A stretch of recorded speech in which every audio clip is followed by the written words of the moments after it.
രാഷ്ട്രീയത്തെ പിടിച്ചുലച്ച ജെഡിഎസ് നേതാവും ഹാസൻ എംപിയുമായ പ്രജ്വൽ രേവണ്ണയ്ക്കെതിരായ ലൈംഗിക പീഡന പരാതിയിൽ നടപടിയുമായി ജെഡിഎസ്. പ്രജ്വലിനെ പാർട്ടിയിൽ നിന്ന് സസ്പെൻഡ് ചെയ്തു. സംഭവത്തിൽ ദേശീയ വനിതാ കമ്മീഷൻ കർണാടക ഡിജിപിയോട് റിപ്പോർട്ട് തേടി. അതേസമയം പ്രജ്വലിനെ തള്ളി അമിത്ഷാ രംഗത്തെത്തി. നിരവധി സ്ത്രീകളെ ബലാത്സംഗത്തിനിരയാക്കുകയും ഈ പീഡന ദൃശ്യങ്ങൾ ചിത്രീകരിച്ച് ഇരകളെ ബ്ലാക്ക്മെയിലിന് വിധേയരാക്കുകയും ചെയ്തുവെന്നാണ് പ്രജ്വൽ രേവണ്ണയ്ക്കെതിരായ പരാതി. ആയിരക്കണക്കിന് പീഡന ദൃശ്യങ്ങളിൽ ചിലത് രണ്ടാം ഘട്ട തെരഞ്ഞെടുപ്പിന് മുൻപ് പുറത്തുവന്നതോടെ പ്രത്യേക സംഘത്തെ നിയോഗിച്ച് കർണാടക സർക്കാർ അന്വേഷണം ആരംഭിച്ചിരിക്കുകയാണ്. തെരഞ്ഞെടുപ്പ് രംഗത്ത് കോൺഗ്രസിന്റെ പ്രധാന പ്രചാരണായുധവുമാണ് പ്രജ്വലിന്റെ വീഡിയോ വിവാദം. ഈ പശ്ചാത്തലത്തിലാണ് തിരിച്ചടി മുന്നിൽ കണ്ട് മുഖം രക്ഷിക്കാനുള്ള ജെഡിഎസിന്റെ ശ്രമം. അന്വേഷണം തീരും വരെ പ്രജ്വലിനെ പാർട്ടിയിൽ നിന്ന് സസ്പെൻഡ് ചെയ്യാനാണ് ഹുബ്ബള്ളിയിൽ ചേർന്ന കോർ കമ്മിറ്റി യോഗത്തിന്റെ തീരുമാനം. SIT അന്വേഷണം ജെഡിഎസ് സ്വാഗതം ചെയ്തു. അതേസമയം സംഭവത്തിൽ ദേശീയ വനിതാ കമ്മീഷൻ കർണാടക DGPയോട് റിപ്പോർട്ട് തേടി.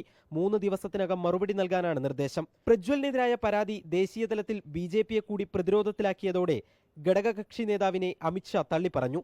സംഭവത്തിൽ BJPയെ ചോദ്യം ചെയ്യുന്നതിന് പകരം സ്വന്തം സർക്കാർ ഇത്രയും നാൾ എന്ത് ചെയ്യുകയായിരുന്നുവെന്നാണ് രാഹുലും പ്രിയങ്കയും ചോദിക്കേണ്ടതെന്നും അമിത്ഷാ പറഞ്ഞു.